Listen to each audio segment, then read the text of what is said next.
It began the night Sarah moved into her new apartment.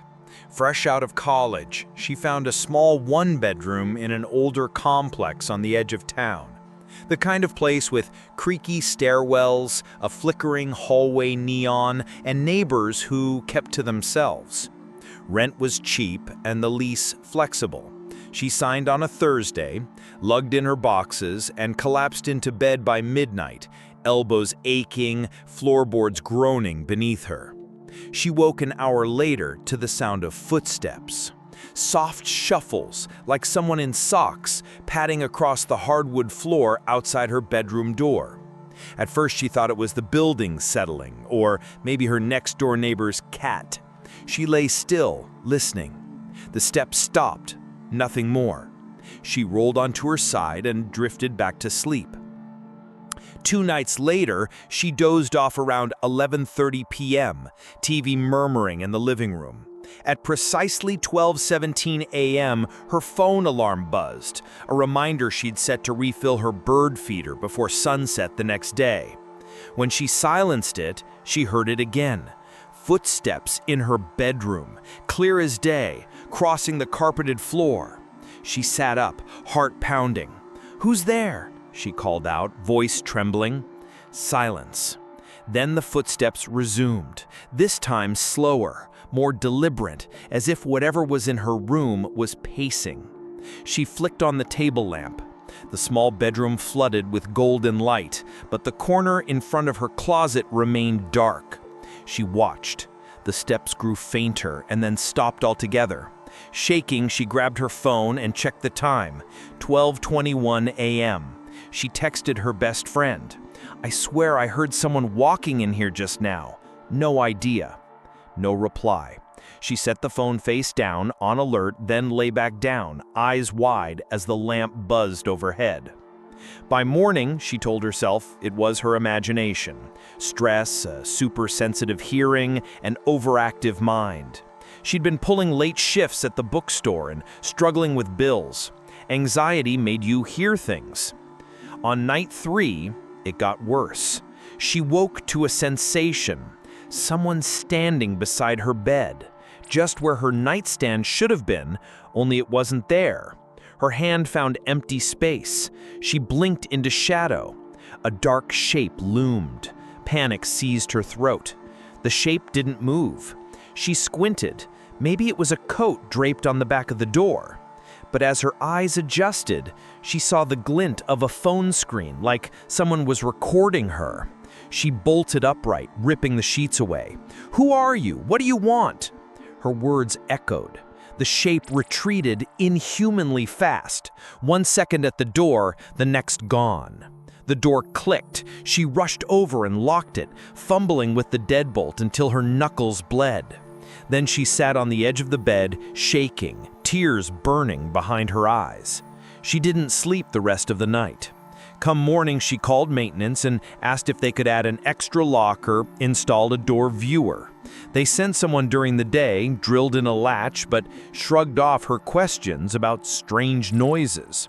That afternoon, she asked the leasing office if there'd been any break-ins, intrusions, even pranks. The manager looked at her like she'd lost it. "Nothing on record. You're the first to complain. Maybe your upstairs neighbors doing renovations." She left with a key and no answers. By night 4, she was ready to move out, but listing deposit fees, packing, finding another place, it all felt exhausting. Instead, she set 2 alarms at 2 and 3 a.m., kept her phone on the nightstand, and propped a baseball bat by the bed. She left a hallway lamp on, the closet light dimmed on a timer, anything to illuminate the shadows. At 2:03 a.m., the first alarm went off. She turned it off. Then she heard that soft shuffle again, out in the hallway, slow steps stopping at her door. She pressed her ear against it. The steps paused. Then a faint click, like someone testing the knob. She yanked the bolt tighter. Seconds later, a low breath, audible on the other side. Her blood froze. She tapped the bat twice, an SOS code for her best friend, who lived down the street. On a normal night, they'd text back instantly. Tonight, nothing. They were probably sleeping. She whispered, "Go away." No reply from the other side. She clenched the bat, slid down the wall, phone in one hand, bat in the other, breathing shallow. Then the knob rattled, hard, once, twice. She screamed, swung the bat into the door. Silence. She waited, counting to 60. No more rattling, only the hum of her fridge far down the hall. Summoning resolve, she slid out of bed, tiptoed across the room, her back pressed to the wall, bat raised. She cracked the door and peeked out. Nothing. The hallway lamp illuminated empty carpet. No sign of anyone, no footprints, no phone glow, no shadow. She flicked her headlamp on, swept the hall. Empty. Her phone buzzed, a text from her roommate. She'd sent it at 2:05 a.m. "Hey, I swear I heard you scream. Everything okay?" Her thumbs shook as she replied, "I think someone's in my apartment." 10 seconds later, "Call 911. She dialed. By the time the police arrived, it was 2:28 a.m. They swept the apartment with flashlights and canine units. Nothing.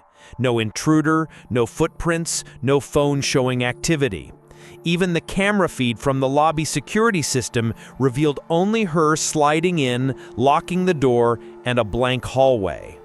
The officers patted her on the shoulder. "Could be squatters, kids messing around. Walls are thin. Could be a prank." They offered to escort her home or to the station for the night. She begged for a ride to her friend's place instead. They let her go. Months later, Sarah still sleeps with her phone in her hand. She moved in with 2 roommates who never heard footsteps. She sold her old locks and bought a heavy steel frame door. And she refuses to turn her phone off after 11 p.m. Every now and then, she glances at the hallway, half expecting a dark figure to emerge, phone in hand, recording. She never did find out who was walking in her bedroom, if it was an intruder or something else. But some nights, when the building settles, she still hears that soft, deliberate shuffle, tiptoeing across her floor, and she remembers how close she came to never escaping.